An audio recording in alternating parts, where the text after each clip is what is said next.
Hello and welcome to Niche References, where I yap about my niche interests so that I don't annoy my friends and family with them.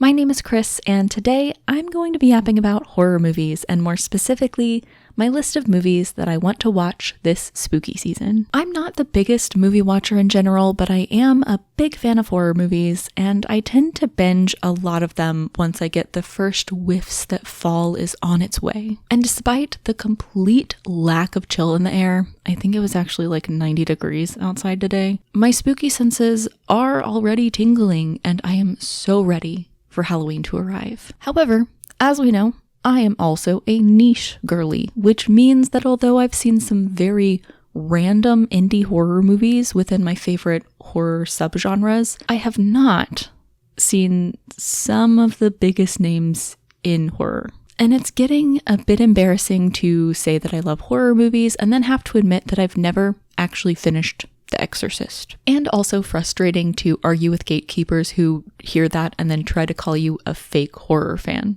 So this spooky season, I'm going to be righting my wrongs. Today I will be sharing my bucket list of 24 Halloween movies that I want to watch throughout this spooky season. The majority of these are horror movies, but there are some that are other thrillers or just general Halloween movies that I have yet to watch. I want to make that very clear because I don't want anyone coming on here and being like, this movie isn't a horror movie.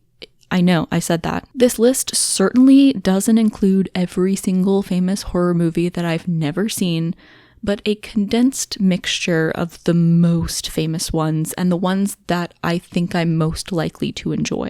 So without any further preamble, let's jump into the list. First up, the one I already mentioned, The Exorcist. This, of course, is an iconic horror movie from 1973 following a young girl who gets possessed. I think we've all heard of this movie by this point. My friends and I actually started watching this sometime in our freshman year of college years and years ago, but the beginning was slow. My friends got bored and turned it off, and I just never circled back to it. And that is largely because I tend to not be the biggest fan of classic horror. A lot of the special effects just don't age very well and just look incredibly fake to the modern eye, which ruins the believability for me. But it's possibly the most famous horror movie of all time, and I do typically enjoy possession horror, so I really should get around to it at some point, and that point is now. Number 2, Rosemary's Baby, another classic horror movie from 1968, which should be right up my alley, apart from it being a classic. This stars Mia Farrow as a woman whose pregnancy is essentially being hijacked by a satanic cult. It's psychological horror with like a dash of supernatural horror,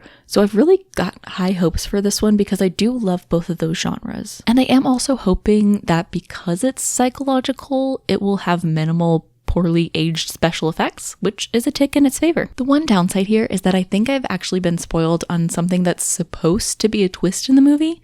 Hopefully it's not a big deal and does not ruin my enjoyment of it.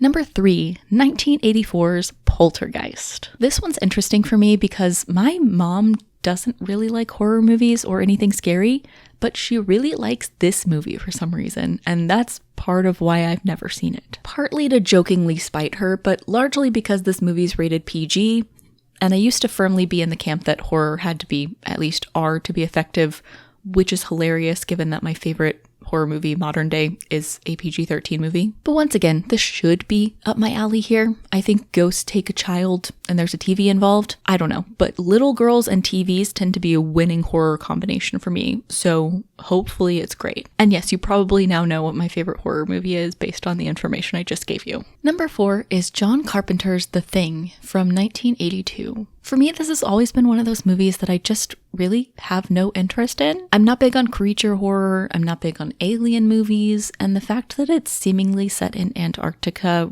really does nothing for me. I've heard for a really long time that it's supposed to be really good, but the concept of The Thing just conjures up images in my mind of creature feature horror with bad special effects, which just doesn't interest me at all. However, I know this is one of the really landmark horror movies that I haven't seen, so I watched the trailer, and now that I have a fuller idea of the premise and the fact that it is also heavily based in psychological horror, I'm intrigued.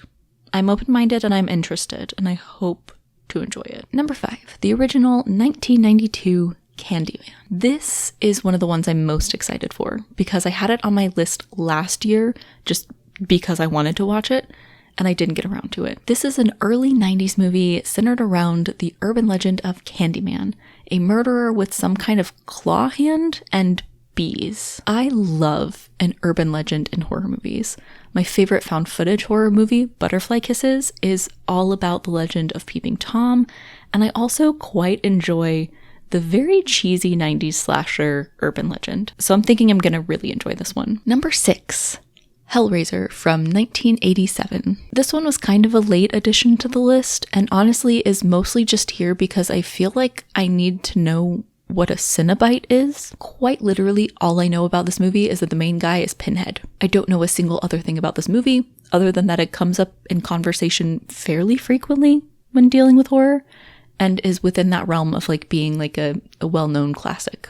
It's just never grabbed my attention, so I've never watched it. Number 7, the original 1976 version of Carrie. There are several Stephen King adaptations that I haven't seen, and we will get another one later on this list, but I've also left some others off. I heavily considered Misery and Pet Sematary, but I really like reading books before seeing the movie, and I did read this book quite a while ago and just never got around to the movie, even though I mostly enjoyed the book. So it's definitely time to watch this one, although I might need to reread the book because it's been a very long time since I read it. This one centers around a high school girl named Carrie who has some supernatural powers and uses them to enact revenge on the kids who bullied her in school. The book used this excellent storytelling device that I always enjoy, where it had the main narrative, but it also wove in articles and news stories from after the events of the main narrative, and it was really, really well done. I loved that aspect of the story, so I kind of hope the movie does that as well. I don't necessarily know how it would pull it off, but I hope that it does. All right, so we're now moving into the subsection of the list where I have to clarify these next few are not horror movies. These are thrillers and generally Halloween spooky season movies that I need to watch. Do not come for me and tell me that they're not horror movies, because I already told you that. Number 8, Donnie Darko from 2001. I know very little about the actual story of Donnie Darko, but I do know that it's a psychological thriller and that it's one of those movies that like pretentious film school students drool all over, which is often right up my alley. So it's been on my list of movies to watch for ages. It seems unsettling and weird, and I enjoy both of those things. Number 9, 1999's Sleepy Hollow. This is another one that's more of a thriller and combines with my enjoyment of legends within horror movies or thrillers. I enjoy gothic horror thrillers in small doses, and this is another one that I've just been wanting to watch for ages. Number 10 is another Tim Burton film, 1988's Beetlejuice. That's right, you heard me correctly. I haven't seen Beetlejuice. This is probably the most heinous for me and the one I've gotten the most flack for, but I didn't really watch a ton of creepy kids movies as a child, and then in junior high I kind of made the hard pivot directly into horror movies, so I kind of just missed this one entirely. So I'm finally circling back to it, and hopefully it lives up to the hype. Number 11 is 2019's Ready or Not. This is one that seems to walk the line between horror and dark comedy, and follows a bride who marries into a wealthy family and then is forced to play a deadly game of hide and seek as an initiation into her new family. This one's been on my radar for ages. I feel like I'm gonna enjoy it in like a kinda campy, kinda bad way. I don't expect a lot from this one, but I think it'll be fun. Number 12 is another one that walks that dark comedy line, and that is 2022's The Menu. When I watched the trailer, I kind of got the vibe that this was going to be loosely based on The Most Dangerous Game, but I think that might not be the case. There's this thing where it looks like they're going to be hunted for sport, which I would enjoy. That'd be entertaining. Hunt them for sport and then eat them, maybe. An idea. Anyway, I've heard good things about this one, and the premise is definitely intriguing, so I hope I'm going to enjoy it. It seems right up my alley as someone who's been watching Top Chef for the better part of 2 decades. Number 13 is another 2019 movie, Escape Room. This is another one that's just right up my alley, but I just haven't gotten around to it. It got me on premise alone as someone who loves escape rooms in real life. A psychological horror movie centered around an escape room? Sign me up. With number 14, we're moving into the non-English language section of the list with Bong Joon-ho's Parasite from 2019. With the amount of Korean media that I consume, it's honestly shameful that I still have not seen this one. I've truly been meaning to watch this ever since it was released. It's another one that walks the line of being like a dark comedy or a thriller. I should really enjoy this. Number 15, another Korean movie, Train to Busan. I first got into Korean media not long after this was released, so I have been hearing about this movie for ages. The main reason I've never watched it is that it's a zombie movie. I think you're sensing a pattern here.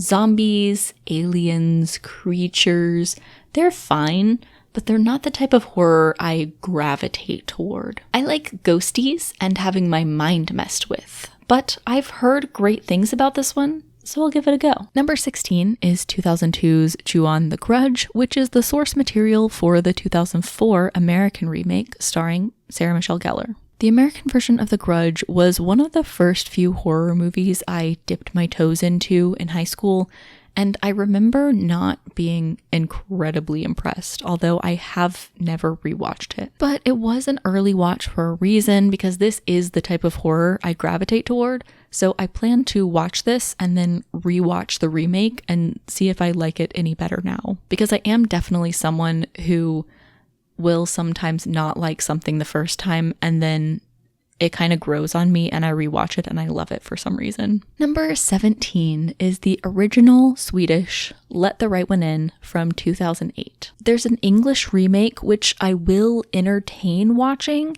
but I have heard the original is better, so I'm starting there. I don't have too much to say about this one other than the fact that it's been on my radar for a long time, and it's one that feels like required horror viewing, but it's also one that I've never been incredibly inclined to check out on my own, so it's here. I think it's a vampire movie, which is fine.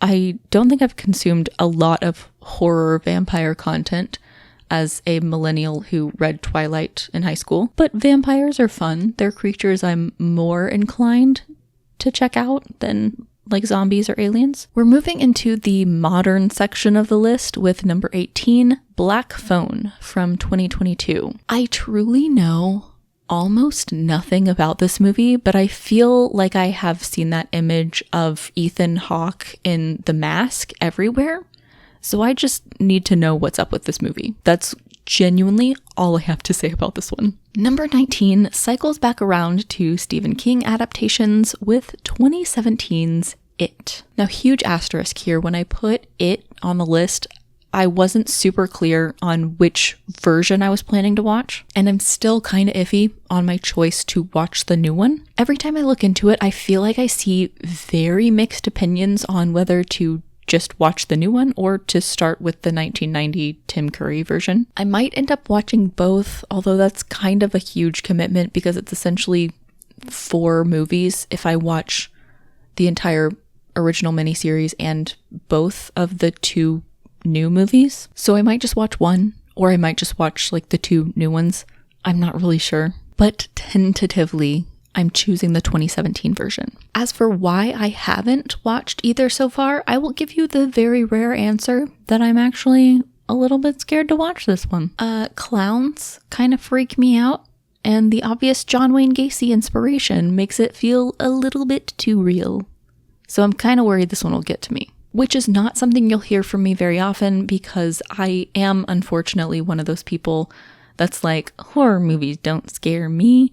I would love to be scared by a horror movie, but it just doesn't happen that often. I'm trying here. Speaking of clowns, number 20 is a modern horror clown, Art the Clown, and 2016's Terrifier. And in this case, I do in fact intend to watch both the first and the second movie because it seems like the second movie is the real star of the show here. And for some reason, this clown feels a lot less freaky to me than It. Maybe because Art seems more like your standard horror slasher killer, while Pennywise feels a bit too real. Either way, I see Terrifier all over the place, so I feel like I need to finally check it out. Number 21 is It Follows. I feel like I know very little about this one despite it seeming to come up in conversation a lot. I have seen a clip, which I believe is the opening scene, of like a girl being chased by some unseen entity.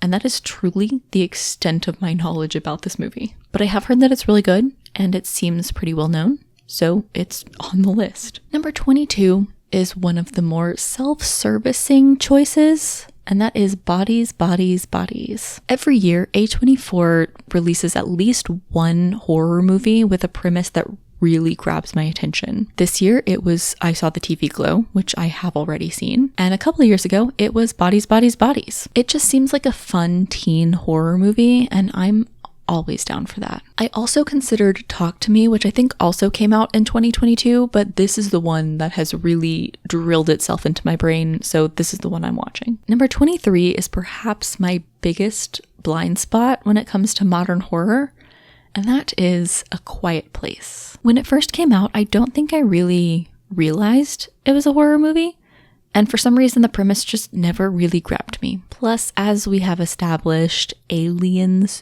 don't particularly interest me, and post-apocalyptic horror certainly isn't something I dislike, but it's also not a premise that's going to really reel me in immediately. But it seems like this franchise is going to continue sticking around for a while, so I'm going to give it a watch. And lastly, number 24 is kind of the inspiration behind this entire list in general, and that is Hereditary. So last year, during my horror binge, I told an acquaintance about what I was doing.